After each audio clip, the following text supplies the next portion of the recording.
Well, bakers, it is wedding season, and it's an absolute fact that once you mention the word wedding cake to a baker, the price skyrockets for that cake.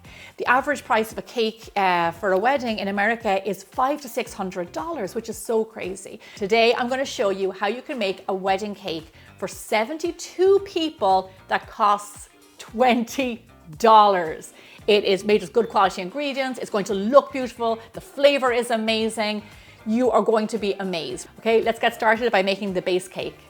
So the biggest expense for this cake are the eggs. We need 18 eggs and they came in at $3.24. Now I know eggs around the country can be very crazy expensive right now, so definitely try and find good quality, but also the cheapest.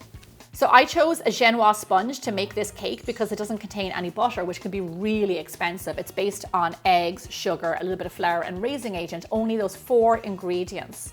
So it's much cheaper to make. I know eggs can be a little bit pricey, so just be careful where you source them. Now for the eggs, make sure they're at room temperature because we're going to need them to whip up really well. So you're going to want to whip your eggs up on high speed until they get really lovely and thick. Once we see that they're nice and light and pale and fluffy, we'll start to slowly add in our sugar. So because this is such a big cake, we do have to make the batter in 2 batches. So I'm starting out here with the ingredients for our 2 10-inch cakes. Once that's done, we'll get into the oven and then we'll make 1 more batter to make the remaining cakes. So if you're not familiar with a Genoa sponge, it's very different to like a yellow cake. It's light, it's fluffy, has a lot of air from all the whipping. It's typically known as a European sponge cake because we would use it a lot. And if you've ever had a Swiss roll, this is the base of a Swiss roll where it's just soft and fluffy and even pliable enough to be able to roll. So this cake is perfect for a wedding cake because it's cheap and it's also really delicious. So you can hear that slapping, it's gotten lovely and thick. You do want to give it a good few minutes to get nice and thick like that. If it's not thick enough and you start to add in your sugar, the sugar will just fall to the bottom of the mix rather than get caught up in the air bubbles. And just like if you were making a meringue, just do it nice and slowly, 1 spoon at a time, sprinkle it on. You've got nowhere to go, nothing to do, just standing here making cakes. So our granulated sugar is just $1.11. There we go. That was definitely 10 minutes of mixing. Look at that, because it's a very big cake. This is only the base. So this is lovely and thick and fluffy, aerated, beautiful. This is the base of our cake. To this, we are going to add in our dry ingredients. If you're gluten-free, you can definitely use a 1-for-1 gluten-free substitute. King Arthur does a really good one, or Bob's Red Mills. This is all-purpose flour. And for this amount of all-purpose flour, it is 42 cents. And then here I have my baking powder. And for our baking powder, just 6 cents. And then we are going to sieve it over. The reason we sieve it is the exact same way that we slowly added in the sugar. If you watch, French pastry chefs on Instagram, like Cedric Grolet, like these guys, this is how I learned. This is how they do it. It's classic technique and it's just best practices.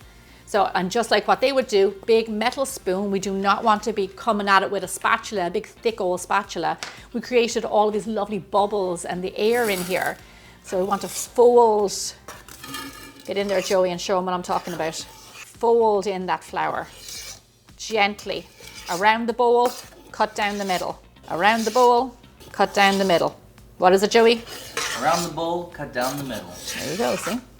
You'll feel the cake start to stiffen, and sieving in that flour just aerates the cake even more. Now you want to do this just until your flour is combined, and then we are going to stop. We do not want to knock out our air. Gorgeous, all the flour is in. Now let's talk pans. So here I have some non-stick pans. Chicago Metallic does a nice set where you can get all the sizes for this cake. You can also do this cake custom and do it in rectangles. If you want to use sheet pans that you already have, that's fine too. I'm going to start out by doing the base. So these are the 2 10-inch, and I'm going to fill these up. Now let me tell you something, when you're making anything like a angel food cake or a Genoa sponge, something like this, you do not classically grease the pans. You line them for sure, but you actually don't grease the pan. And the reason you don't grease the pan is because if you do, the egg will slide down the pan and it won't grip the pan. So your cakes essentially sink. If you don't grease your pan, the cake sticks to the side, which you'd think, oh no, that's usually a bad thing. Not in this case. This is what we want. So just a little bit of parchment in the bottom. No butter, no cooking spray, please. And then this is it. With a Genoa sponge, you do want to flatten it out. So take your spatula and then just flatten out the top of your cake. Just like this. Perfect. See, I'm a professional. I've been doing this for so long. You probably couldn't even see how fast I was doing it. Lovely. That's great. And at the end of the day, you get to lick your spatula. Beautiful, lovely. Let's get these 2 layers in and then we can start whipping up the rest of the cake. While that layer is baking, we're going to make the same cake over again and divide it between our 4 smaller tins. So make the cake in the exact same way. Here I have my 8-inch and my 6-inch tins. Divide your batter evenly between these pans. For complete accuracy, you can put them on a weighing scale. I know it looks like a lot of cake, but remember we're feeding 72 people. And then just like the other layers, just go in with a little spatula and flatten it out on top. So for my cakes, I put the fan on in my oven because we need the air to circulate and evenly bake our cakes. So I set my oven to 325 degrees Fahrenheit, 165 degrees Celsius with the fan on. And they took around 20 minutes, pretty much on the dot. So you're looking at around 18 to 20, something like that. For the next batch, the smaller cakes, I also did the same temperature and the same time. They came out at 20 minutes. So just keep an eye on them around the 18-minute mark. If you do not have a fan, which I know many people do not, then just rotate the pans as they're baking. So to make the syrup, you need a small, heavy bottom saucepan. Into it, we're going to add in some white sugar, which is 37 cents, some lemon juice, lemon zest, and that is 58 cents because that takes a whole lemon. And then of course our water. Turn on the heat to low and without letting it simmer, just slowly dissolve that sugar. If you've made simple syrup before, this is exactly what it is. We're going to brush each layer of our cake with this to add extra moisture and flavor. Once you can see your sugar is dissolved, it's gotten nice and hot, you turn it off and then just pour it through a sieve to get it nice and clear and to remove any lumps of zest or sugar. Now your syrup is ready. The total of our lemon simple syrup is 95 cents. Not a bad deal. These lovely freshly baked cakes smell amazing. So a Genoa sponge is a bit of a funny sponge. It's always flat on top, as you can see here. It never really rises or bumps. So it's going to look like this. They're all the same color. They all baked evenly. This is fantastic. I will tell you, once they've been out of the oven and cooled down for around 10 minutes, a really good tip is to take a sharp knife and just gently run it around the edge of the cake. And all this is going to do is release the cake from the pan so it doesn't get stuck. And it will also actually stop the cake from sticking to the pan and then sinking in the middle, which you can see a dip in a cake sometimes. So just run that knife around really briefly and you should end up with a nice level cake. I'm going to let these sit here, cool down, get nice and cold before we can start to decorate them. And if you are making this cake, you can make them a day or even 2 days in advance. So they're perfect for decorating. So our cakes are out of the oven, they're looking great. Now let's talk about the other elements that we need for this cake. So for the filling, we're going to add in jam. I love raspberry jam in cake. I went to the supermarket, I decided to see if I could buy it. Maybe it would be cheaper to buy it. Turns out it was probably 4 times more expensive and not as good. So if you check out my homemade microwave raspberry jam recipe, it is really easy to make, all natural ingredients, and it costs $3.69, not like $14, which is what I saw at my local grocery store. So this is a much better option. So, and it's going to make a really nice addition to our cake. So for the frosting, I thought a lot about this because buttercream frosting is delicious, but it's very expensive. Then I thought about a Swiss meringue, which can be kind of tricky when it comes to wedding cakes, even though that would have been quite cheap too. So I settled on an ermine frosting, which is a frosting that is based on a roux, a cooked flour mixture, and then you beat butter into that. So there's still butter in this. It can be quite expensive, but not nearly as expensive as buttercream. The flavor is really good. It's also really good for wedding cakes that have to sit out for a little while, especially in the spring and the summertime.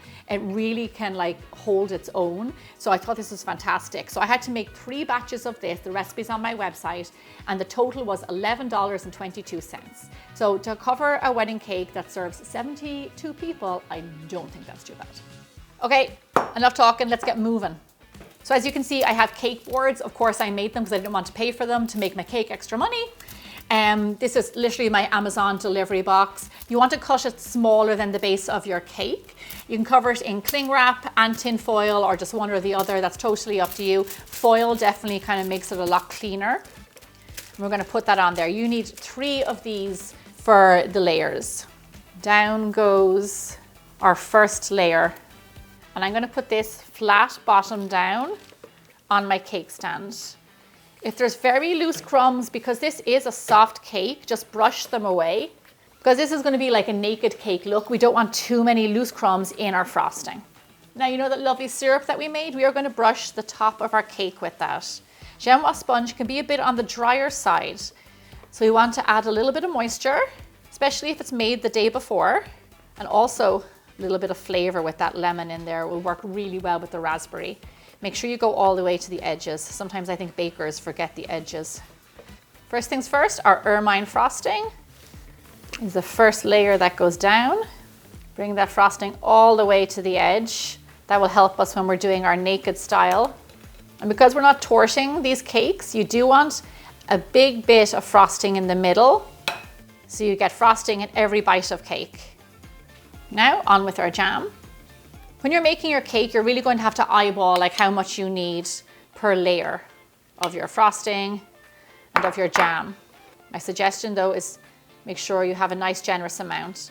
With the jam, when you're spreading it on, don't go too close to the edge, because we don't want it to start to seep out, and we'll see it on the other side. So just give it a little bit of a border so that doesn't happen. We are now going to top this like so. And for this layer, we turn it over so the bottom is now the top. And I'm just going to brush away any of those excess crumbs because I don't want them to be causing me trouble later. Now, just like the other layer, we're going to brush it with our syrup all around. Go on with your frosting. Frosting on top, and then we're going to take that frosting, and just like we do with any of our cakes, we're going to bring it down the sides. My recommendation to you when you're cake decorating, stay calm, take your time, just don't let the stress get you. Then we're going to bring it down the sides. The beauty of a naked cake is that exposed side, and that style of decorating kind of just covers a multitude of sins. If you're new to cake decorating, definitely check out other videos that I've done about like naked cake decoration. It's really the easiest way to go. And then later on, when we build this up and embellish it with flowers, it's really going to all come together. So this layer is done. I'm going to pop it in the fridge because it needs time to set and firm. I'm going to continue working on the other 2 layers, put them in the fridge, let the whole cake get nice and cold. Then I'm going to take them out and start to assemble, and we are then ready for the main event. So all my layers are lovely and cold, and I am confident now that it is time to decorate. So here I have some straws, and you can get these in the dollar store. And I'm going to use these as my dowel to hold up the cake, to be the pillars inside the cake, because it's going to end up getting quite heavy. So we're going to put an 8-inch layer cake on top of this. So just make sure you spread out your straws to support that cake board coming in, that cake. And then when you're cutting, go straight down, like flush between the cake and the icing. And then just, if you need to do a little push in, that's great. We want it to be the exact, even, there we go, a little bit under even. You don't want it sticking up. And now you can go ahead and put on your other layers. Okay, so here's my second layer. It also has been doweled. It's on our cake board, if you remember. And use a palette knife or something here to steady yourself. Nice and slow and carefully does it. Lovely. We'll go back over it in a minute if we have to. And then lastly, our 6-inch cake on top. Careful You don't want to damage the frosting or the cake. There we go. This is looking really good. I'm happy that it has enough support. I'm just as the last looks, go over and see if there's any nicks or any little bits of holes that you have to fill in once you have put on those tiers. So now I'm going to put it onto my cake stand, which I probably should have done before I built it up here, but I got a little bit carried away. And then we're going to put on the flowers and it's going to be absolutely gorgeous. So here's my little secret for the flowers. Beg, borrow and steal from your garden and everybody else's garden. There are so many beautiful flowers out there all around us. And the thing about it is you only need literally a handful to really embellish the cake and make it look good. My tip to you is try and pick the flowers from your neighbours that are more closer to the road because their security cameras can't reach there. So just keep a little bit back from the house and you'll be totally fine. When you have your stolen flowers, make sure that you wrap the base in a little bit of cling wrap and then cover that in a little bit of foil just to protect anything from the plant going into the cake. And once you've done that, they'll be totally fine. It really isn't until you see this whole cake come together on the cake stand with the flowers, all the tiers on top, until you really see your masterpiece and the hard work that you have done. In my opinion, honestly, this wedding cake could be a $500 wedding cake. It is so impressive. It is lovely ingredients used on the inside. It looks beautiful on the outside. You know, when you're aware of your budget, like I often am, you can just see how you can still make really amazing things that bring a smile to people's face and makes them happy. And it also tastes great too. And because I'm not getting married anytime soon, I'm going to cut into this cake. You can see the beautiful layers of the frosting and the jam and just how soft that chinois sponge is. We all know this cake looks great, but I'm telling you, it tastes great too. So the moment of truth, my entire cake, everything included, cost a total of $20.70, which is, for 72 people, 28 cents a slice. I mean, it's absolutely insane. It is so delicious. We're made with good quality ingredients compared to some of those other cakes we see out there. So this year, it's all about making your own wedding cake. Thank you so much for watching. I hope you enjoyed this video. I hope you make your own cake. And I'll see you back here again really soon.